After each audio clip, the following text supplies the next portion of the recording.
چلیں اگلا لیسن شروع کریں انشاءاللہ. لیسن نمبر 86 سورۃ الانعام آیت نمبر 128 سے لے کر 140 تک، 128 سے لے کر 140 تک انشاءاللہ.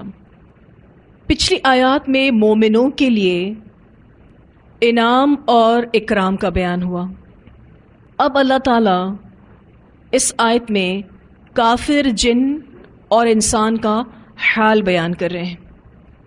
اللہ سبحانہ تعالیٰ فرماتے ہیں وَيَوْمَ، اور جس دن يَحْشُرُهُمْ، وہ اکٹھا کرے گا ان کو جمیعاً، سب کو. اللہ سبحانہ تعالیٰ فرماتے ہیں کہ اے محمد صلی اللہ علیہ وسلم اس دن کو یاد کریں اور اپنی قوم کو اس دن کے حالات بتائیں اور انہیں ڈرائیں کہ ایک دن اللہ تعالیٰ سب کو جمع کرے گا، یعنی جنوں کو اور انسانوں میں سے ان کے ان دوستوں کو جو دنیا میں ان کی پوجا کرتے تھے، ان کی پناہ طلب کرتے تھے، ان کی اطاعت بجا لاتے تھے اور دھوکہ دینے کے لیے ایک دوسرے کے دل میں ملمہ کی ہوئی باتیں ڈالتے رہتے تھے، ان سب کو اللہ تعالیٰ جمع کرے گا. ویسے اللہ تعالیٰ قیامت کے دن اپنی تمام مخلوقات کو جمع کرے گا، لیکن یہاں سے مراد خاص الخاص یہ ہے. اللہ تعالیٰ فرماتے ہیں وَيَوْمَ يَحْشُرُهُمْ جَمِيعًا، اور جس دن وہ اکٹھا کرے گا ان سب کو.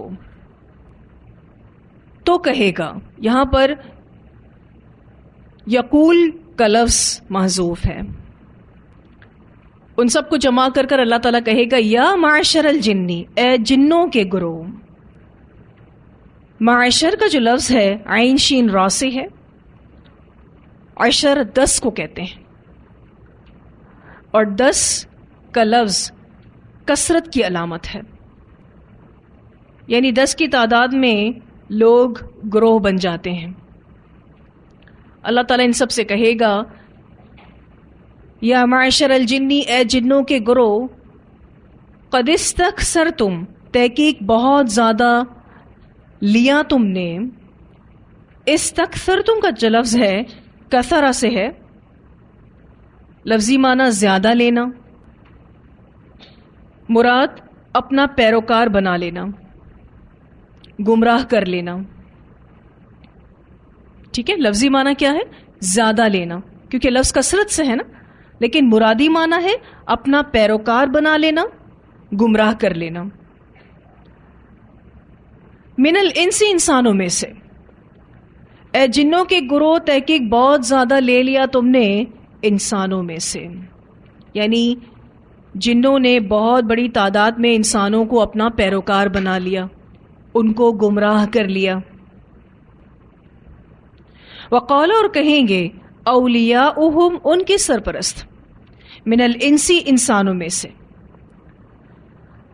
ربنا استمتع، اے ہمارے رب فائدہ اٹھایا، بعدنا، ہم میں سے بعض نے، ببعدن، ساتھ بعض کے.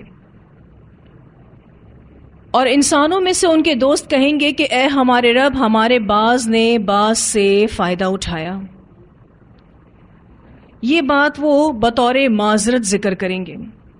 یہ جو انسان ہیں یہ اللہ تعالیٰ سے کیا کہیں گے کہ اللہ تعالیٰ ہم میں سے بعض نے بعض سے فائدہ اٹھایا.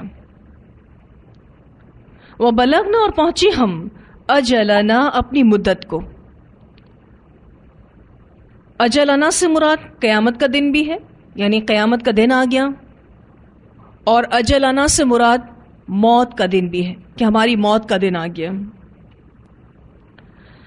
وَبَلَغْنَا أَجَلَنَا، اور پہنچے ہم اپنی مدت کو، الذی، وہ جو، اجلت لنا، تو نے مقرر کی ہمارے لیے. اللہ تعالیٰ ہماری موت کا دن آ گیا، یا پھر اللہ تعالیٰ قیامت کا دن آ گیا، اور وہ قیامت جس کا ہم دنیا میں انکار کرتے تھے، وہ موت، وہ قیامت جس کو تو نے ہمارے لیے مقرر کیا تھا. اب یہاں اللہ سبحانہ تعالیٰ کافر جن اور انسان کا حال بیان کر رہے ہیں، اور نبی اکرم صلی اللہ علیہ وسلم سے فرما رہے ہیں کہ آپ اس دن کو یاد کریں اور اپنی قوم کو اس دن کے حالات بتائیں اور انہیں ڈرائیں کہ کل جب قیامت کا دن آئے گا تو اللہ تعالیٰ سب کو جمع کرے گا، ان کافر جنوں کو بھی، ان کافر انسانوں کو بھی، اور جنوں کے گروہ سے کہے گا کہ تم نے انسانوں کی بڑی تعداد کو گمراہ کر لیا، اپنا پیروکار بنا لیا. یہ انسان کیا کہیں گے؟ وہ بطور معذرت اس بات کا ذکر کریں گے کہ اللہ تعالیٰ ہم میں سے بعض نے بعض کے ساتھ فائدہ اٹھایا. اب سوال یہ پیدا ہوتا ہے کہ جنوں اور انسانوں نے ایک دوسرے سے کیا فائدے حاصل کیے. پہلی بات یہ سمجھنے کی ضرورت ہے کہ جنوں نے انسانوں سے کیا فائدہ اٹھایا. جنوں نے ان کو اپنا پیروکار بنا کر ان سے لطف اٹھایا. یہ انسان ان جنوں کی تعظیم کیا کرتے تھے. جن جو حکم دیتے انسان اس کے مطابق عمل کرتے تھے. یہ ہے جنوں کا انسانوں سے فائدہ اٹھانا. پہلی بات کیا تھی کہ انہوں نے انسانوں کو اپنا پیروکار بنایا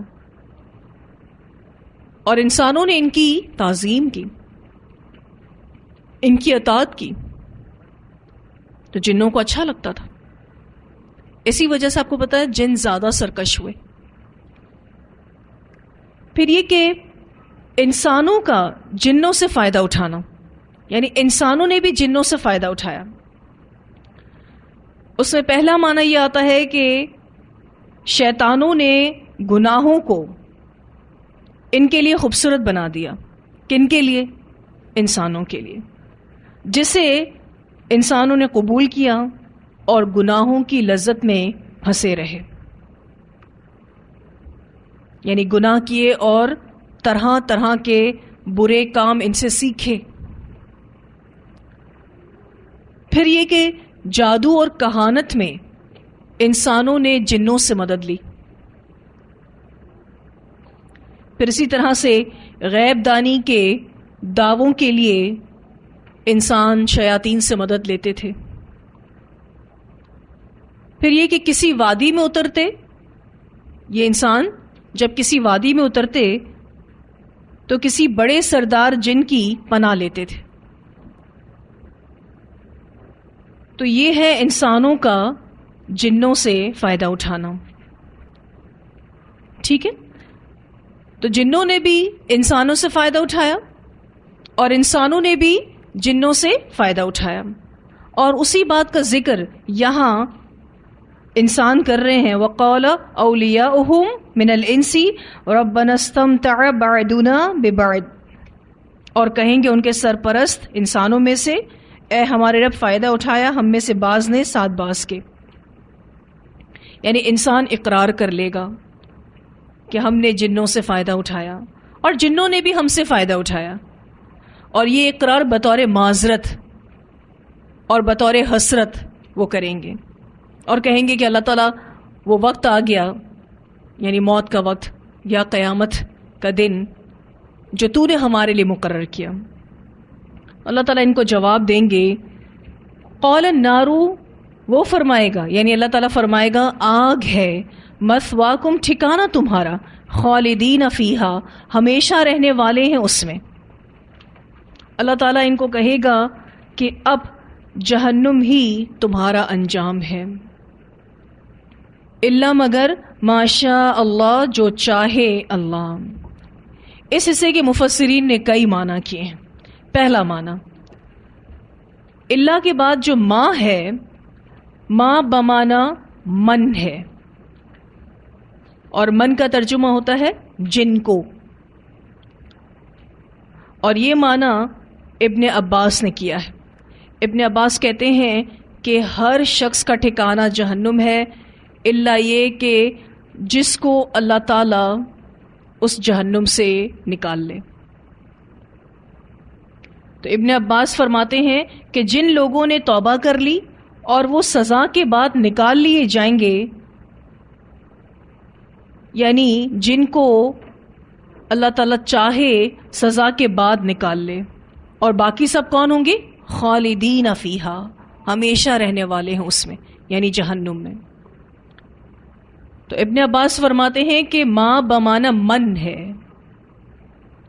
یعنی سارے لوگ جہنم میں رہیں گے سوائے ان کے جن کو اللہ تعالیٰ سزا کے بعد وہاں سے نکال دیں۔ پھر ایک دوسرا معنی جو مفسرین کرتے ہیں وہ یہ کہ اس سے مراد برزخ کی زندگی میں اللہ جسے چاہے سزا دے، جسے چاہے نہ دے۔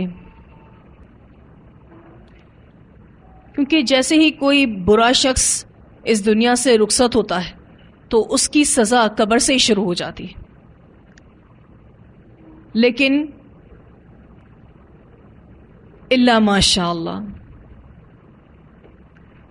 کہ برزخ کی زندگی میں اللہ جسے چاہے سزا دے، جسے چاہے نہ دے۔ ایک تیسرا معنی بھی مفسرین اس کا کرتے ہیں کہ جہنمیوں کو ایک جگہ سے دوسری جگہ لے کر جایا جائے گا، یعنی زمہریرہ سے بھڑکتی ہوئی آگ کی طرف۔ زمہریرہ جو ہے وہ ٹھنڈی جہنم ہے، یا پھر پانی پینے کے لیے ان کو اپنی عذاب کی جگہ سے کہیں اور لے جایا جائے گا۔ تو مفسرین کہتے ہیں کہ یہ جو موومنٹ ہے یہ الا ماشاء اللہ ہے، یعنی اہل جہنم ہر وقت جہنم میں رہیں گے سوائے اس وقت کے جب اللہ تعالیٰ اس میں رکھنا نہیں چاہے گا۔ یعنی جہنمیوں کو ایک جگہ سے دوسری جگہ جب لے کر جایا جا رہا ہوگا وہ ٹائم الا ماشاء اللہ ہے۔ مثال کے طور پر انہیں زمہریرہ یعنی شدید ترین ٹھنڈک کے عذاب سے جب بھڑکتی ہوئی آگ کی طرف لے جایا جائے گا تو بیچ کا جو ٹائم ہے وہ کیا ہے؟ الا ماشاء اللہ۔ یا پھر ان کو جو پانی پینے کے لیے لے جایا جائے گا وہ جگہ الگ ہے، عذاب دینے کی جگہ الگ ہے اور پانی پلانے کی جگہ الگ ہے۔ تو عذاب دینے کی جگہ سے جو پانی پینے کے لیے ان کو لے کر جایا جائے گا تو وہ جو ٹائم پیریڈ ہے وہ الا ماشاء اللہ ہے۔ تو عذاب سے تھوڑی سی جو یہ وقتی مہلت ملے گی یہ ہے الا ماشاء اللہ۔ ایک چوتھا معنی بھی مفسرین کرتے ہیں، وہ کہتے ہیں کہ یہاں الا ماشاء اللہ سے مقصد صرف اللہ کی قدرت کاملہ کا اظہار ہے کہ اللہ جو چاہے کرے، اس کو کوئی نہیں روک سکتا۔ یعنی اگر اللہ تعالیٰ کسی جہنمی کو نکال کر جنت میں ڈال دے اللہ کو کوئی کچھ نہیں کہہ سکتا۔ تو اللہ سبحانہ تعالیٰ یہاں صرف اور صرف اپنی قدرت کا اظہار کر رہے ہیں یہ کہہ کر کہ الا ماشاء اللہ، مگر جو چاہے اللہ تعالیٰ۔ ٹھیک ہے، تو کل کتنے معنی ہوئے؟ 4۔ ایک معنی جو ابن عباس نے کیا ہے وہ ما بمعنی من کے ہے کہ جن لوگوں نے توبہ کر لی وہ سزا کے بعد نکال لیے جائیں گے، باقی سارے لوگ جہنم میں ہمیشہ رہیں گے۔ دوسرا معنی کہ برزخ کی زندگی میں اللہ تعالیٰ جسے چاہے سزا دے، جسے چاہے نہ دے۔ تیسرا معنی کہ اہل جہنم ہر وقت جہنم میں ہی رہیں گے سوائے اس وقت کے کہ جب ان کو ایک جگہ سے دوسری جگہ پر لے جایا جا رہا ہوگا۔ اور چوتھا معنی کہ یہاں الا ماشاء اللہ سے مقصد صرف اور صرف اللہ کی قدرت کاملہ کا اظہار ہے۔ ان ربک، بے شک رب تیرا، حکیم علیم، حکمت والا ہے، علم والا ہے۔ اللہ سبحانہ تعالیٰ حکیم ہے، یعنی اپنے کاموں میں حکمت سے کام لینے والا ہے، اور اللہ تعالیٰ علیم ہے، خوب جانتا ہے کہ کس کو سزا دینی ہے کس کو نہیں دینی ہے۔ اللہ تعالیٰ ایمان کو بھی جانتا ہے، اللہ منافقت کو بھی جانتا ہے، اللہ کفر کو بھی جانتا ہے، اللہ شرک کو بھی جانتا ہے۔ تو اللہ کا جو بھی فیصلہ ہوگا وہ انصاف پر مبنی ہوگا۔ ہر مجرم جہنم رسید ہوگا، لیکن اگر اللہ تعالیٰ کسی جہنمی کو جہنم سے نکال رہے ہوں گے تو اس کے پیچھے بھی پورا پورا انصاف ہوگا، پوری پوری حکمت ہوگی۔ اسی لیے آپ دیکھیے کہ آیت کا اختتام اللہ تعالیٰ نے ان دو صفات کے ساتھ کیا، ان ربک حکیم علیم، بے شک رب تیرا حکمت والا ہے، علم والا ہے۔ وَكَذَلِكَ، اور اسی طرح نولی ہم مسلط کریں گے، بعد بعض، الظالمین ظالموں کو، بعدن بعض پر، بما کانوا یکسبون، بوجہ اس کے جو تھے وہ کمائی کرتے۔ پچھلی آیت میں یہ بات ہوئی کہ ہم نے جنوں اور انسانوں کو ایک دوسرے کا ساتھی اور مددگار بنایا ہے، اور اس بات کا اظہار انسانوں نے کیا کہ اللہ تعالیٰ ہم نے آپس میں ایک دوسرے سے فائدہ اٹھایا۔ اب اس آیت میں اللہ تعالیٰ فرماتے ہیں کہ اسی طرح ہم ظالموں کے ساتھ معاملہ کرتے ہیں کہ ایک ظالم کو دوسرے ظالم پر مسلط کرتے ہیں۔ یہاں جو نولی بعد الظالمین بعدن ہے نا، اس کے کئی معنی مفسرین نے کیے۔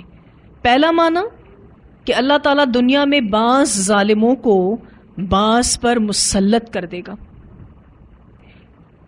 کیونکہ نولی کا ایک معنی ہوتا ہے غلبہ دینا، حکومت دینا۔ تو پہلا معنی کیا ہے کہ اللہ تعالیٰ دنیا میں بعض ظالموں کو بعض پر مسلط کر دے گا، اور وہ جہنم میں ایک دوسرے کے پیچھے چلیں گے، کیونکہ نولی کا ایک معنی یہ بھی ہے پیدر پہ چلنا، پیدر پہ چلنا، کسی کے پیچھے چلنا۔ تو یہ ظالم جہنم میں ایک دوسرے کے پیچھے چلیں گے۔ اس پہلے معنی میں ظالموں کے لیے ایک دھمکی ہے کہ جو شخص ظلم سے باز نہیں آتا، اس پر اللہ تعالیٰ اس سے بڑے ظالم کو مسلط کر دیتا ہے۔ یعنی ایک ظالم کا انتقام دوسرے ظالم سے لیتے ہیں۔ واضح؟ ٹھیک ہے، پہلا معنی کہ اللہ تعالیٰ بعض ظالموں کو بعض پر مسلط کرتا ہے، اور وہ جہنم میں ایک دوسرے کے پیچھے چلیں گے۔ تو نولی کے جو دو معنی ہیں نا، غلبہ دینا اور پیدر پہ چلنا، فالو کرنا، یہ اس پہلے معنی میں آ رہے ہیں۔ اب نولی کا جو معنی ہے پیدر پہ چلنا، اس کا الگ سے بھی مفسرین نے معنی کیا ہے کہ ظالم لیڈر دنیا اور آخرت میں آگے آگے ہوں گے اور ان کے فالوورز پیچھے پیچھے ہوں گے۔ نولی کا جو خاص الخاص معنی ہے پیدر پہ چلنا، اب اس کے اعتبار سے تفسیر کو سمجھیں گے کہ ظالم لیڈر دنیا اور آخرت میں آگے آگے ہوں گے اور فالوورز پیچھے پیچھے ہوں گے۔ ٹھیک ہے، اس معنی کو سمجھنے کے لیے اگر آپ بعد الظالمین کے پاس ظالم حکمران لکھ لیں، ظالم لیڈر لکھ لیں، اور بعدن کے پاس عوام لکھ لیں، فالوورز لکھ لیں، تو سمجھ آ جائے گا۔ ٹھیک ہے، بعد الظالمین کے پاس کیا لکھ لیں؟ ظالم حکمران یا پھر ظالم لیڈرز، اور بعدن جو لکھا ہوا ہے نا، ادھر کیا لکھیں گے؟ عوام یا فالوورز، پیروکار۔ وَكَذَلِكَ نُوَلِّي بَعْدَ الظَّالِمِينَ بَعْدًا، اور اسی طرح ہم مسلط کرتے ہیں ظالم حکمرانوں کو کن پر؟ عوام پر۔ یہ دنیا میں بھی ان کے پیچھے پیچھے چلتے رہیں گے اور آخرت میں بھی ان کے پیچھے پیچھے چلتے رہیں گے۔ پھر ایک تیسرا معنی نولی کا ولایت بھی کیا جاتا ہے، ولی سے گہرا دوست۔ اللہ تعالیٰ فرماتے ہیں وَكَذَلِكَ نُوَلِّي بَعْدَ الظَّالِمِينَ بَعْضًا، اور ہم غلط کاموں میں ان کو ایک دوسرے کا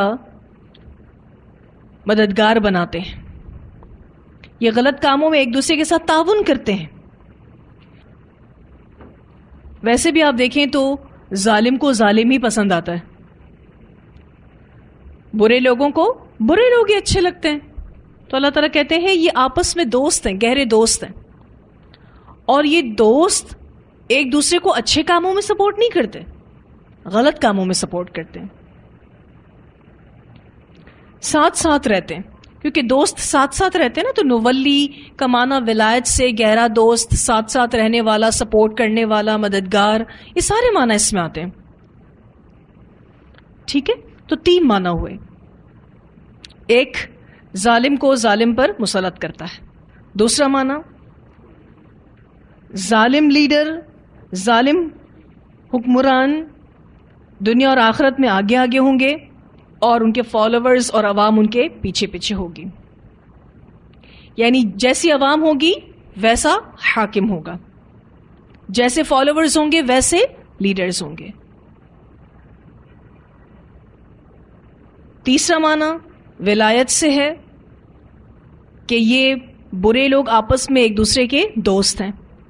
نولی بعض الظالمین بعضا، یہ برے کاموں میں ایک دوسرے کو سپورٹ کرتے ہیں.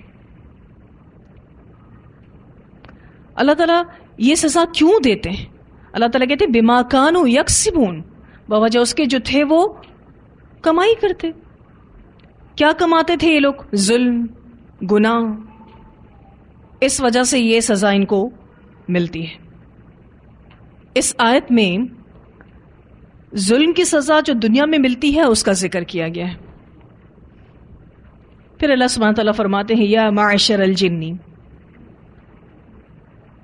اے جنوں کے گروہ، والانسی اور انسانوں کے، الم یأتکم کیا نہ آئے تھے تمہارے پاس رسول کچھ رسول منکم تم میں سے، یقصون علیکم جو بیان کرتے تم پر آیاتی میری آیات میرے احکام، وینذرونکم اور ڈراتے تم کو، لقاء ملاقات سے، یومکم تمہارے دن کی، ھذا اس.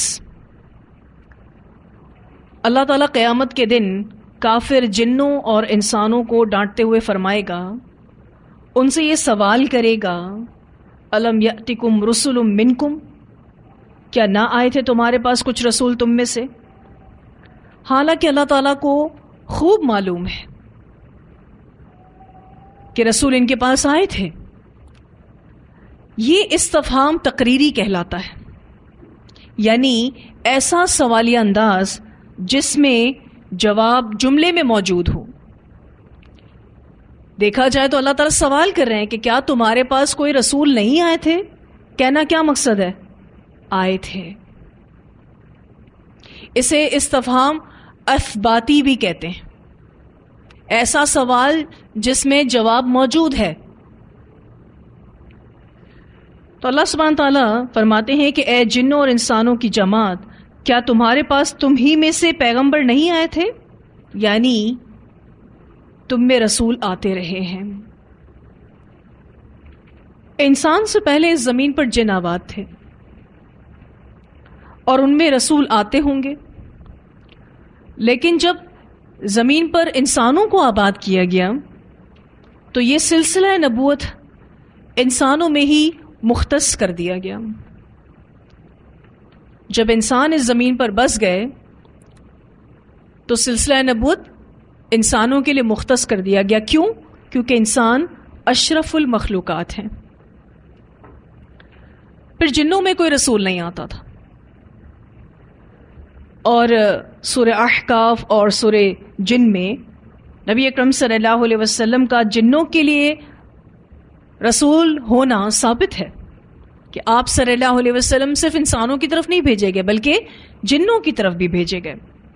البتہ رسولوں کا پیغام پہنچانے والے اور منذرین جنات میں بھی ہوتے رہے ہیں، جو اپنی قوم کے جنوں کو اللہ کی طرف دعوت دیتے رہے ہیں اور رہیں گے. یعنی جنات انسانوں سے دعوت حق لے کر کہاں جاتے؟ اپنے دوسرے جنوں کی طرف جاتے ہیں، اللہ کا پیغام پہنچانے والے ہوتے ہیں، منذرین ہوتے ہیں. اور سورہ جن میں باقاعدہ اس بارے میں بتایا گیا ہے کہ جب جنوں نے نبی اکرم صلی اللہ علیہ وسلم سے قرآن سنا تھا تو وہ اپنی قوم کے پاس جا کر ڈرانے والے بن گئے تھے. یعنی نبی اکرم صلی اللہ علیہ وسلم کا میسج لے کر اپنے دوسرے جنوں کی طرف گئے تھے. تو اللہ سبحانہ تعالیٰ فرماتے ہیں اے جنوں اور انسانوں کی جماعت، کیا تمہارے پاس تم میں سے پیغمبر نہیں آتے رہے جو بیان کرتے تم پر میری آیات میرے احکام اور ڈراتے تم کو تمہارے اس دن کی ملاقات سے؟ قولوا وہ کہیں گے شہدنا ہم گواہی دیتے ہیں علی انفسنا اپنے نفسوں کے خلاف. علی کا صلہ آیا ہے، اس کا معنی خلاف گواہی دینا، کیونکہ دیکھیں شہید علی آ رہا ہے، شہیدنا کے بعد علی کا صلہ آ رہا ہے، اس کا معنی ہوتا ہے کسی کے خلاف گواہی دینا. اگر یہ الہ ہوتا الف لام چھوٹی یا تو حق میں گواہی دینا، لیکن علی کا صلہ جب آ جائے تو خلاف گواہی دینا. قولوا وہ کہیں گے شہیدنا علی انفسنا ہم گواہی دیتے ہیں اپنے نفسوں کے خلاف. وغرتہم الحیات الدنیا اور دھوکے میں ڈالا ان کو دنیا کی زندگی نے. یہ ہے نہ ماننے کی وجہ، یعنی انہوں نے اپنی دنیا کی زندگی کوتاہیوں اور بداعمالیوں میں صرف کر دی، رسولوں کی تکذیب کرتے رہے، ان کے لائے ہوئے معجزات اور نشانیوں کی مخالفت کرتے رہے، دنیا کی چمک اور ان کی خواہشوں نے انہیں فریب میں مبتلا کر رکھا تھا. وغرتہم الحیات الدنیا، اسی وجہ سے یہ ہلاک ہو گئے. وشہدوا علی انفسہم اور وہ گواہی دیں گے اپنے نفسوں کے خلاف. قیامت کے دن اپنے خلاف گواہی دیں گے. کتنی بڑی بد نصیبی ہے. انسان کسی اور کو اپنے خلاف گواہ پسند نہیں کرتا، کہاں اپنے خلاف خود گواہ بنے گا. انہم کہ بے شک وہ کانو کافرین وہ تھے کافر. اللہ تعالیٰ ایسے حالات پیدا کر دے گا کہ یہ اپنے خلاف گواہیاں دیں گے کہ اللہ تعالیٰ ہم ہی کافر تھے، یہ دین اور شریعت کے کافر تھے. تو ابتدا میں تو یہ اپنے کفر کا انکار کریں گے، پھر اللہ تعالیٰ تدبیر سے ان کو قائل کرے گا اور یہ اپنے ہی خلاف گواہیاں دیں گے. اور گواہی کیا دیں گے؟ انہم کانو کافرین کہ بے شک وہ تھے کافر.